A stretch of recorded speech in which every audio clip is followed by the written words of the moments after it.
Y un invitado que tuvimos hace un tiempo cuando todo esto empezaba a conocerse en República Dominicana y que hoy repite en esta noche María Cela. Nos referimos al infectólogo Carlos Rodríguez, quien es jefe de infectología del Hospital Central de las Fuerzas Armadas. Bienvenido, Carlos. ¿Cómo estás? Buenas noches. Bien, buenas noches, María Cela. Buenas noches. Bueno, Carlos, ahí estuviste leyendo y estuvimos conversando y escuchaste la entrevista con la periodista Pilar Vidal. Y yo creo recordar que aquella vez que estuviste en el programa, cuando hablamos del primer caso que conocido aquí, que era el italiano, a principios de marzo, que todavía sigue interno, dijiste, para que haya un caso ya mostrando los síntomas, la enfermedad tenía que haber estado aquí por lo menos 3 semanas antes. La periodista dice que vino a principios de enero, no necesariamente ella, y ella no es la única. Conozco de otros casos que vinieron en enero y que ahora saben que tuvieron la enfermedad. Sí, mira, eso es una constante que se vio en otros países y por eso lo dije en aquel programa, que es que todo el mundo cuando descubrió el primer caso ya sabía que tenía que buscar más porque 3, 4 semanas atrás ya el virus circulaba en el lugar. No importa si en ese momento fuera caso importado o no. El hecho de ya tú diagnosticar significa buscar. Y buscar principalmente donde tú pudieras tener los clústeres importantes de contaminación o de llegada del virus. Por esa razón, esos lugares turísticos debieron de haber sido exactamente hecho una búsqueda importante para ver si esto era realmente el primer caso. O la constancia se repetía de que teníamos más infectados antes de diagnosticarse el primero. Eso es obvio. ¿Y qué implicaciones tendría, doctor, que el virus haya llegado a República Dominicana 1 mes y medio antes que lo que detectaron las autoridades? La contención, que era lo más importante en ese momento. Contener los brotes, contener los lugares donde había otras personas infectadas, aislarla y evitar y comenzar a tomar medidas a partir de ese momento. Porque comenzamos a tomar medidas en marzo. Sin embargo, vemos que esto circuló en enero y circuló en febrero, prácticamente, porque las personas que ya confirman que estuvieron aquí y tenían el virus, estamos hablando de enero. O sea, que eso circuló durante todo ese tiempo. Todo el mundo occidental estuvo muy quitado de bulla, como hasta mediados de febrero, por lo menos. Sí, porque siempre pensaron y muchas autoridades de acá dijeron a viva voz que esto no llegaría aquí, que esto estaba en China, que no había vuelos directos con China, pero ya el virus estaba esparcido en muchos lugares del mundo. No era necesario tener un vuelo de China. Exacto, eso es lo interesante. Lo interesante de esto es deducir que evidentemente, aunque los chinos anunciaron el 31 de diciembre, dieron a conocer que existía esta epidemia en China, ya eso estaba esparcido en el mundo entero cuando ellos lo anunciaron. Claro. Que muchas personas que enfermaron en enero y en febrero, incluso personas que pudieron haber fallecido, y mucha gente pudo haber confundido eso con influenza.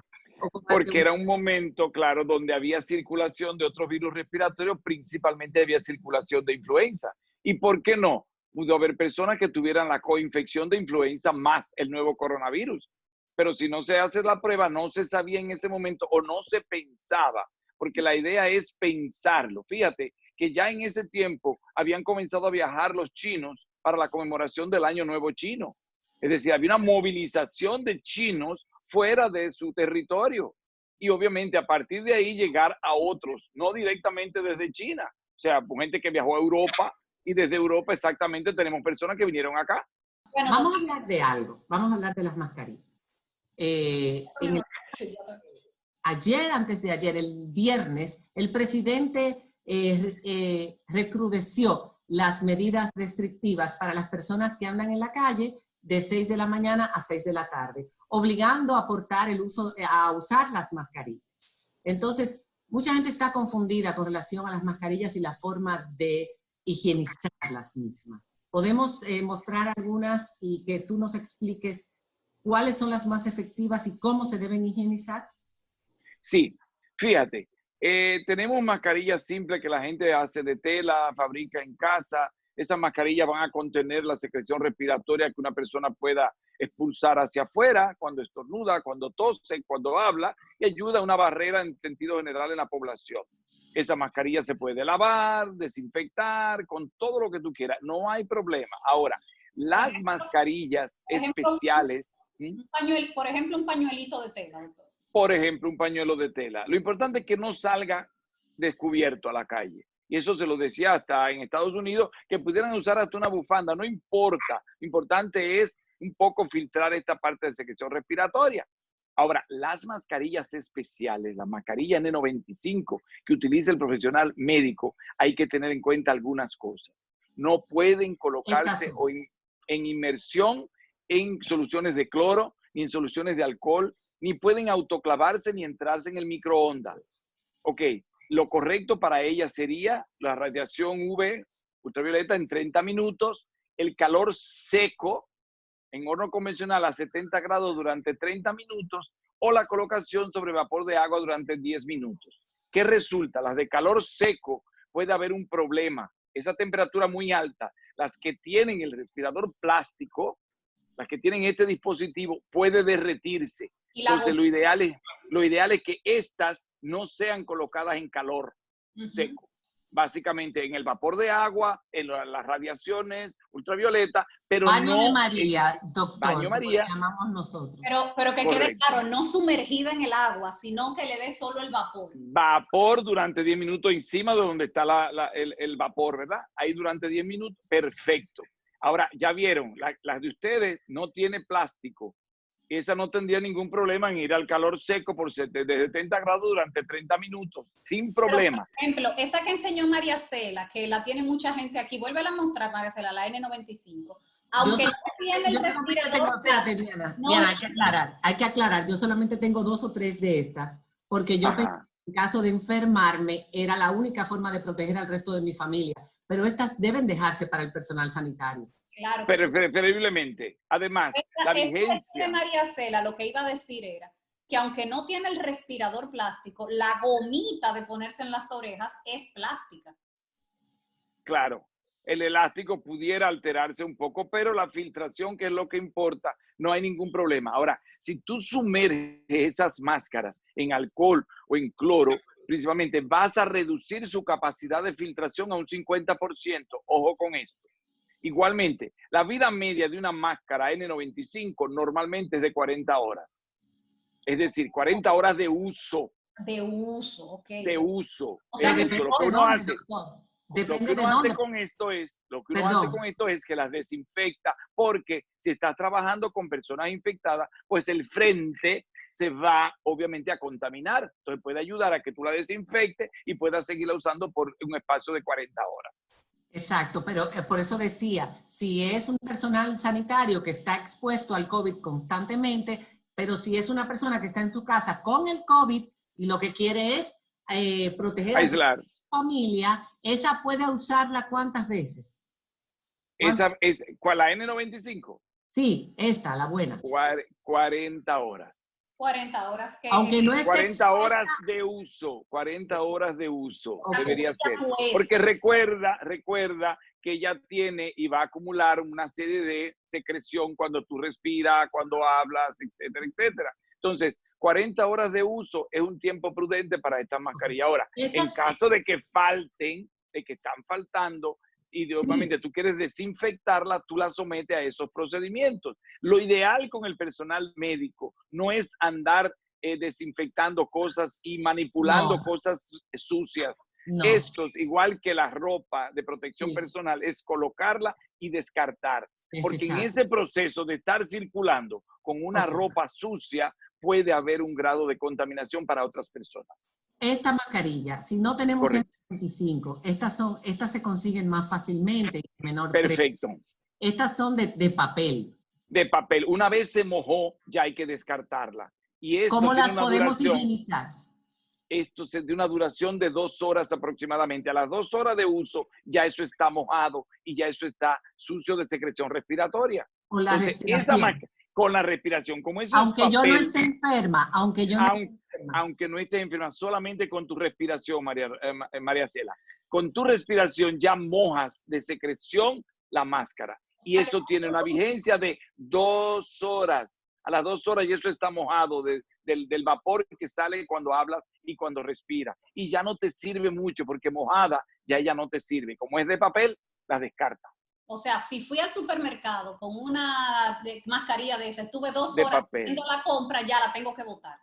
Bótala, porque ya está mojada. Vamos a hablar de los diferentes tratamientos que ahora mismo se están manejando. Estamos hablando de la hidrocloroquina, estamos hablando del ivermectin, que es un antiparasitario, estamos también hablando, está la comunidad científica del remdesivir y por supuesto la acitromicina mezclada con la hidroxicloroquina o con la cloroquina.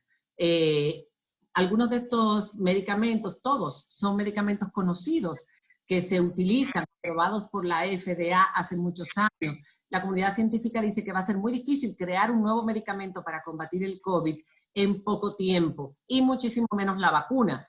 Pero fíjate algo, tienen el permiso de la FDA para otros fines. Estas drogas, estos medicamentos, su fin original no era exactamente esta situación, este coronavirus. Entonces, ojo con esto. Al darle el permiso para la FDA, lo que esté autorizando, que pueda utilizarse con estos fines para estudios clínicos o para tratamiento compasivo. O sea, aquel que no esté en un estudio clínico, esté en una condición de gravedad y haya que administrarle medicación, no cumplió los requisitos de criterio de inclusión para el estudio, pudiera utilizarse desde el punto de vista de un tratamiento compasivo. Entonces, ojo con esto. Por esta razón, mucho menos está permitido que se utilicen productos veterinarios, como dice la FDA, la propia ivermectina, que siempre está utilizado para fines parasitarios y desde el punto de vista veterinario, la forma líquida, esta forma no está autorizada para utilizarse en humanos. En humanos sí podría utilizarse en los estudios clínicos las tabletas, porque son utilizadas ya para otras patologías parasitarias. Pero se hizo un estudio en Australia que fue el que generó el entusiasmo en el resto del mundo, que en 48 horas in vitro. In vitro, me lo has dicho muy claro. Al virus a cero, el 98% de las células murieron. Pero ya en Estados Unidos se está probando, Bill y Melinda Gates han donado dinero para que en clínicas se aplicara a los humanos y se está probando con éxito. Incluso aquí en República Dominicana tenemos entendido que en Puerto Plata se está utilizando parasitario. Esos son estudios observacionales hasta ahora. Los estudios que no son randomizados y controlados no te permiten concluir. Por esa razón, estos estudios, hay pequeños estudios ya en humanos con las tabletas, pero pequeños estudios observacionales, por lo cual no puede concluirse en estudios observacionales donde no hay grupo control. Es imposible tú decir que es el tratamiento ideal y que todo lo que sucedió por cuenta de este. Tú tienes que tener estudio comparativo, grupos controles, a quién le di y a quién no le di, en las mismas condiciones clínicas, a quién le resultó efectivo, para tú decir, es igual, es inferior, es superior a todo lo que yo tengo comparado con otro medicamento o con placebo. Nada. Algo que el paciente cree que está tomando y no está tomando nada, pero estos son estudios preliminares donde se hace con placebo. Que en Estados Unidos están corriendo los estudios con el remdesivir, con placebo, que ya tenemos algunos fase preliminar donde nos dice que sí, tiene una superioridad del uso del que tiene remdesivir, que realmente es una droga antiviral potente que ya se conocía para otros virus, para otros coronavirus, para SARS, para MERS y para ébola inclusive. Entonces, esas moléculas antivirales, por ejemplo, como el remdesivir, igual que el favipiravir, que es un producto antiviral japonés que se utilizó en Japón, también tienen una actividad importante sobre estos coronavirus.